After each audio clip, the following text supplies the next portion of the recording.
In today's video, I'll be explaining every way to survive the first 90 days of a zombie outbreak, not through brute force or action movie heroics, but through the quiet decisions that actually keep you alive. Understanding the collapse. The first rule of survival is understanding that the collapse comes before the chaos. Those early days aren't about fighting the undead, they're about recognizing when normal life has stopped working, even if it still looks familiar on the surface. In the beginning, the biggest danger isn't the infected, it's confusion. Information is incomplete, advice contradicts itself, and people keep following routines that only make sense in a functioning society. This is where most people get caught off guard. They wait too long to adjust, trusting systems that are already breaking down. Crowded areas become unpredictable, homes suddenly stop feeling safe, and decisions made out of comfort instead of awareness start stacking up. The people who survive this stage aren't reckless or fearless. They pay attention, notice when patterns change, and adapt early, setting the foundation for everything that comes next. Once you realize the collapse comes before the chaos, everything else starts making more sense. The real question then becomes what you do in those first few days, when things still look normal, but absolutely aren't. If you've ever ignored a check engine light because the car was still driving, congratulations. You understand this phase perfectly. The first 72 hours. The first 72 hours after a zombie outbreak are where most people unknowingly decide how their story ends. Not because they face zombies head-on,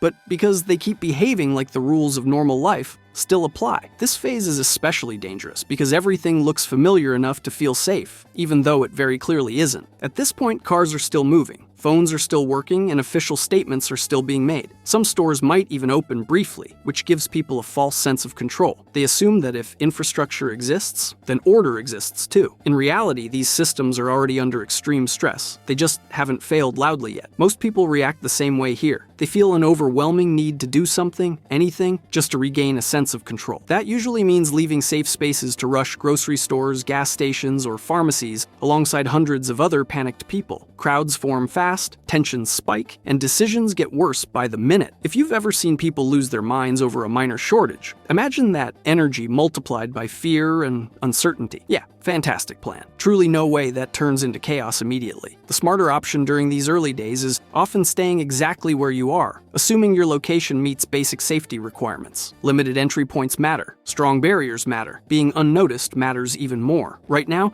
visibility is a liability, not an advantage. Apartments are especially risky during this stage because shared spaces force interaction. All it takes is one scared or aggressive person to turn an entire building into a problem. Detached homes and quieter areas reduce risk simply by limiting variables, not because they're perfect, but because fewer unknowns are involved. The people who survive this phase aren't reckless or heroic. They're observant. They notice when emergency response times slow down, when official messaging becomes vague, and when temporary measures start lasting longer than promised. Those subtle shifts signal that systems are breaking, even if no one says it out loud yet. You might think that was bad, but you're wrong. If you think acting fast is the key to surviving early on, the next part is going to completely mess with that idea. Supplies for survival. When people imagine survival supplies, they usually picture extremes. Weapons, generators, massive food stockpiles, anything that makes them feel powerful and prepared. The problem is that feeling prepared and being prepared are very different things. In the early days, food scarcity is mostly psychological. People aren't starving yet, they're afraid of starving later. Water, on the other hand, becomes a real issue almost immediately. Dehydration affects your focus, your mood, and your ability to think clearly faster than hunger ever will, and people rarely recognize that's what's happening. Reliable access to clean water should always come first. Stored water, filtration,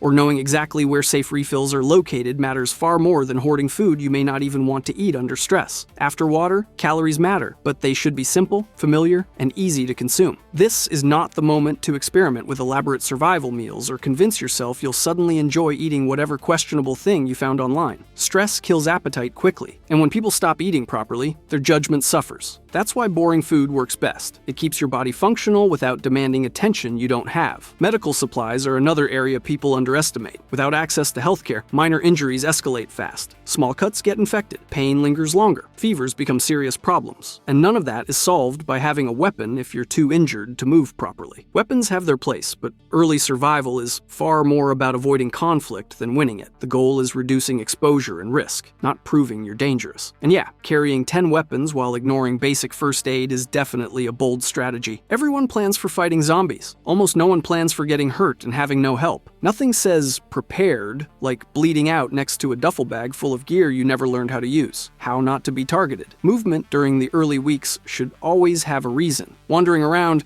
just to see what's going on is one of the fastest ways to end up somewhere you can't escape from. Zombies aren't the only ones watching movement either. Other survivors are paying attention, even if you don't notice them. Loud movement attracts attention, but predictable movement is just as dangerous. Leaving at the same time every day or following the same routes turns you into part of the environment, and predictable patterns are easy to exploit. Once people start recognizing when and where you move, they also start guessing what you might have. Traveling during lower activity hours reduces unnecessary contact. Early mornings and late afternoons tend to be safer than peak daylight chaos. Night movement sounds smart in theory, but humans are terrible at navigating unfamiliar environments in the dark. Injuries happen more easily, and a single fall can end everything very quickly. Stick to the edges of spaces instead of moving through wide open areas. Avoid routes with limited exits. Dead ends don't give second chances. And when an area feels unusually quiet, assume there's a reason for that and move cautiously. Every horror movie starts with someone saying, "I'll just check something real quick," where plans fail. Zombies are dangerous, but they're predictable. People are neither. Early in an outbreak, there's a strong push toward forming groups. And on the surface, that sounds logical. Cooperation feels safer than isolation.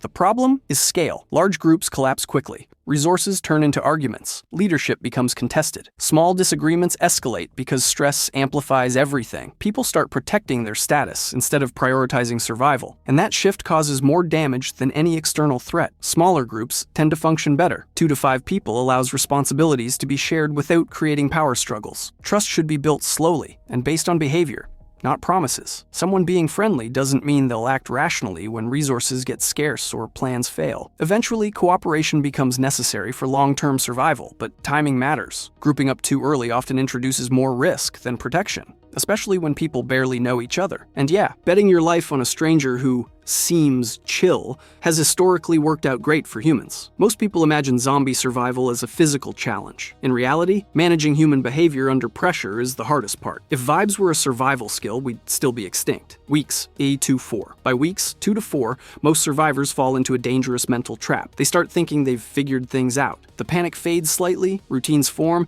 and people convince themselves that the worst is over. That feeling of stability is comforting, but it's also fake, and fake stability gets people killed. At this stage, zombies haven't disappeared. Resources haven't magically replenished themselves. The only thing that's changed is perception. People stop double-checking entrances. They get lazy about noise. They assume tomorrow will look like today, even though there's no reason to believe that's true anymore. Routine is useful for mental health, but it's dangerous when it becomes predictable. Predictability turns survival into a schedule, and schedules are easy to observe. Anyone watching learns when you leave, how often you return, and roughly what you're doing outside. That information has value, and not everyone who notices you has good intentions. If you're staying in one location during this phase, redundancy becomes critical. One exit isn't enough. One water source isn't enough. One plan isn't enough. Anything that relies on a single point of failure will eventually fail. That's not pessimism. That's just reality doing what it always does. Scavenging also changes here, and this is where a lot of people miscalculate risk. Early on, going out feels productive. You come back with stuff, and that reinforces the behavior. Later, runs get longer, noisier, and less rewarding. Stores are stripped. Streets are watched. Each trip gives diminishing returns. The worst part is when people keep scavenging out of habit, not necessity, even when the risk clearly outweighs the benefit. And yeah, that plan where someone insists on one more run just to be safe, that always works out beautifully for them. If you think settling into a routine means you're safer, this next part is where that logic completely falls apart. Psychological wear and tear. Physical survival gets all the attention, but mental survival is where most people start slipping without realizing it. Constant stress isn't dramatic. It's slow and exhausting. It affects sleep, focus, and emotional regulation in ways people don't notice until damage is already done. Living in a constant state of alertness rewires how your brain works. You become irritable. You make snap judgments. You misread neutral situations as threats. And when everyone around you is feeling the same way, small misunderstandings spiral fast. Sleep deprivation alone can destroy good judgment, add fear, isolation, and uncertainty. And suddenly, people are making decisions they'd never consider under normal circumstances. That's when unnecessary risks start feeling reasonable.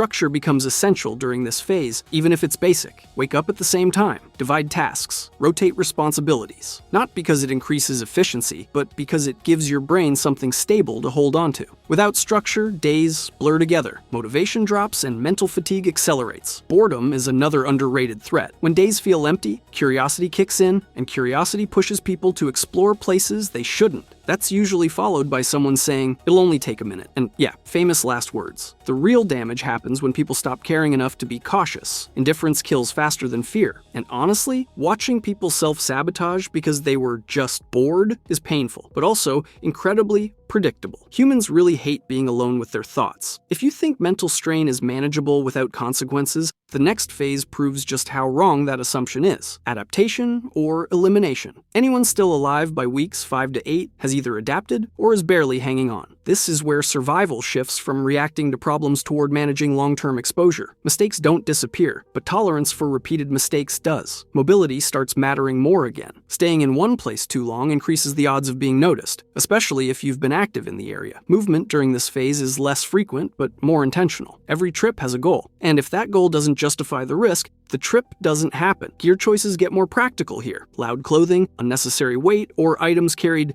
just in case start working against you. Every item earns its spot based on usefulness, not comfort. Quiet movement, freedom of motion, and endurance matter more than protection that restricts you. This is also the point where people finally realize exhaustion ruins everything. Plans fall apart when you're tired. Injuries happen when you're careless. And careless behavior compounds over time. You can't outthink or outfight fatigue. It always wins eventually. Group dynamics shift too. People either learn to communicate clearly, or tension builds until someone leaves or gets pushed out. Conflict resolution becomes survival critical, not optional. A group that can't manage disagreement doesn't last. And yes, this is usually when someone suggests expanding, recruiting more people, or building something bigger. Ambition creeps in once immediate fear fades, even when conditions clearly don't support growth. Fantastic idea. Absolutely flawless. No downsides whatsoever. If you think making it this far means you're finally safe, the 90-day mark is where most survivors still mess it up. The first 90 days. Reaching 3 months feels like a victory, and in a way, it is. Most people don't make it this far. But statistically, this is where many remaining survivors collapse. Not because they're weak, but because they overestimate what survival actually requires. The biggest threat at this point isn't zombies. It's other groups. Scarcity hasn't gone away. Information is still limited. And now there's competition. People notice patterns. They notice who's stable. Stability becomes valuable, and valuable things attract attention. Some survivors make the mistake of advertising their success. They stockpile visibly. They secure large areas. They try to establish dominance. That might work short-term, but it also paints a target. The smartest survivors stay boring. They stay quiet. They avoid becoming an asset worth taking. The worst failures happen when survivors try to recreate society before conditions allow it. Old rules don't work in a broken system, and forcing them just creates conflict. By this stage, survival is no longer about reacting to danger. It's about avoiding it entirely. People who last don't look impressive. They look unremarkable, and that's the point. Playing it safe. By the time someone reaches the 3-month mark, survival has stopped feeling urgent and started feeling tedious. That's a strange shift, but it's exactly what happens. Fear fades into background noise, and routine takes over. This is where people stop thinking like survivors and start thinking like planners. Planning isn't bad, but it becomes dangerous when it's based on optimism instead of reality. At this point, many survivors convince themselves they've stabilized enough to think bigger. They want more space, more people,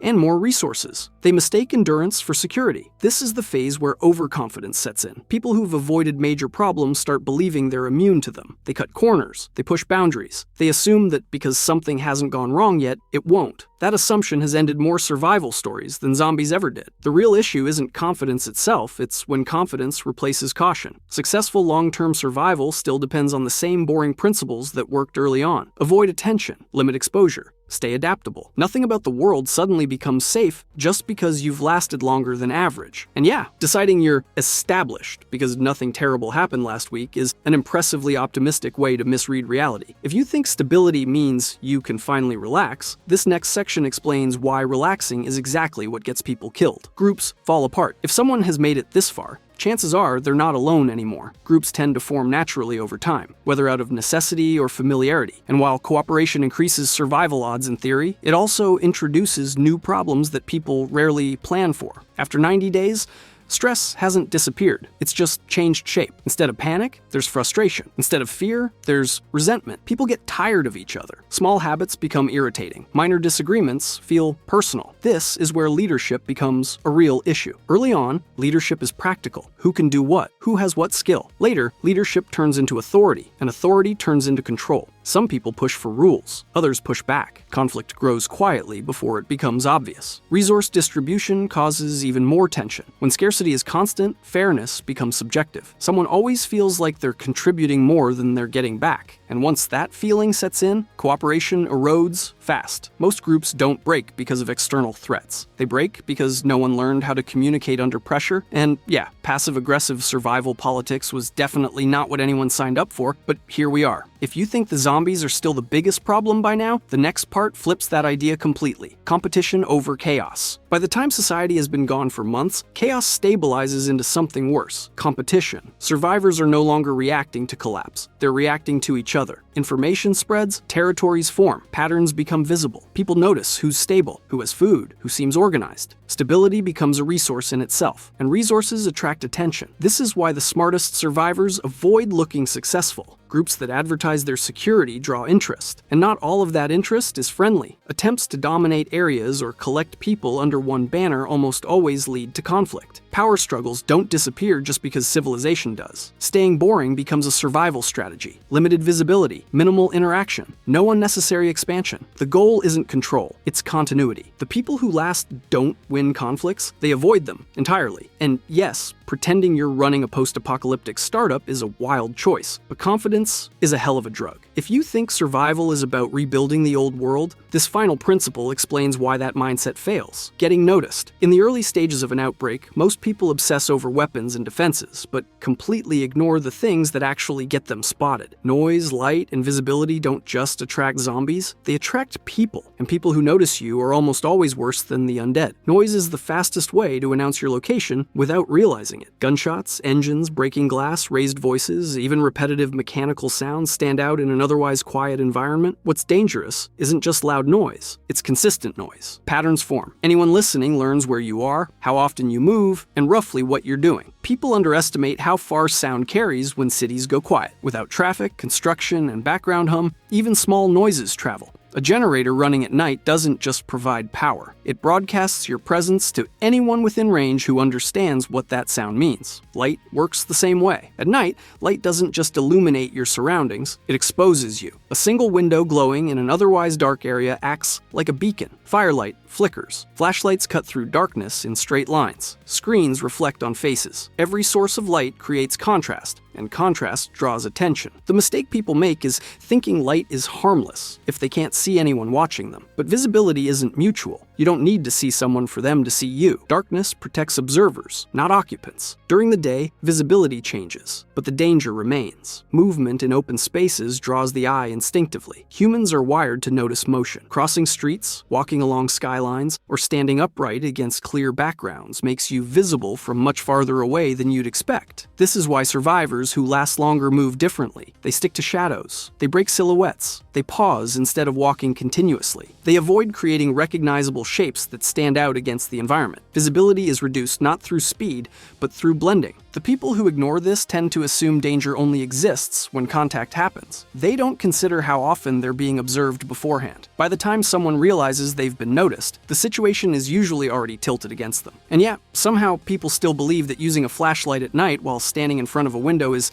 stealthy behavior, truly a bold interpretation of physics. If you think staying armed is what keeps you safe, understanding how attention works is where that belief starts falling apart. Surviving illnesses. Most zombie scenarios focus on violence, but statistically, illness is far more dangerous. It doesn't announce itself. It doesn't chase you. It just waits while you slowly make worse decisions. In a collapsed system, minor health issues stop being minor. A small cut doesn't heal cleanly without proper care. A mild fever can linger long enough to drain energy. Foodborne illness becomes a serious threat when hydration is limited. And dental pain, something people rarely think about, can become debilitating without treatment. The problem is that sickness feels manageable right up until it isn't. People push through symptoms because survival demands productivity. Rest feels like a luxury. Ignoring pain feels necessary, and by the time someone accepts they're seriously unwell, options are already limited. Infections spread faster when hygiene collapses. Clean water becomes harder to access. Soaps, antiseptics, and basic sanitation supplies disappear quickly. Even good habits slip under stress. Hands don't get washed often enough. Wounds don't get cleaned properly. Illness doesn't require dramatic failure, just consistent neglect. Medication shortages make everything worse. Chronic conditions become unpredictable. Pain management becomes guesswork. Fevers stay fevers. Coughs linger. And without antibiotics, infections follow their natural course, not a convenient one. What makes illness especially dangerous is how it affects judgment. Dehydration causes confusion. Fever reduces coordination. Pain shortens patience. You don't just feel worse, you think worse. Decisions take longer. Reactions slow. Situational awareness drops. And survival mistakes stack fast when cognition is impaired. Groups often underestimate this risk as well. Sick members reduce overall mobility. Tasks get redistributed unevenly. Frustration grows. Some people hide symptoms to avoid being seen as a liability, which only makes things worse later. Preparing for illness isn't dramatic, but it matters. Cleanliness, water purification, rest schedules, and basic medical knowledge carry more long-term value than most gear people prioritize. And yes, it's both ironic and tragic that someone could survive hordes of zombies just to be taken out by an untreated tooth infection. Evolution really has a sense of humor. If you think staying healthy is just about avoiding injury, the next topic shows why the environment itself is just as dangerous. Weather and time. The environment doesn't pause for collapse. Weather keeps moving. Seasons still change. Time keeps advancing regardless of how prepared anyone feels. Early survival plans often assume stable conditions. Mild temperatures, clear visibility, manageable movement. That illusion doesn't last long. Rain floods routes. Heat exhaustion drains energy. Cold limits dexterity and endurance. And none of it asks permission. Cold weather is especially dangerous because it disguises exhaustion. People burn more calories staying warm. Sleep gets worse. Fine motor skills degrade. Injuries take longer to heal. And once hypothermia becomes a risk, even simple tasks turn dangerous. Heat brings a different set of problems. Dehydration accelerates. Food spoils faster. Smell attracts attention. Fatigue sets in quicker. People underestimate heat because it doesn't feel dramatic, until it suddenly is. Seasonal shifts also change resources. Food availability changes. Clothing needs change. Movement patterns shift. Routes that were safe weeks ago become impassable. Survivors who only plan for the present get caught off guard when conditions evolve. Time itself becomes an enemy when people fail to account for it. Supplies don't last as long as expected. Wear and tear accumulates. Equipment degrades. Energy reserves drop. The longer someone survives, the more important maintenance becomes, and the less forgiving mistakes are. This is why long-term thinkers constantly reassess instead of committing to static plans. What worked last month might be dangerous now. Flexibility beats preparation every time when conditions refuse to stay predictable. The biggest mistake people make is assuming their strategy exists outside of the environment. It doesn't. Weather shapes survival as much as zombies or people ever could. And yeah, nature has never once adjusted its behavior because a human said, "This should be fine."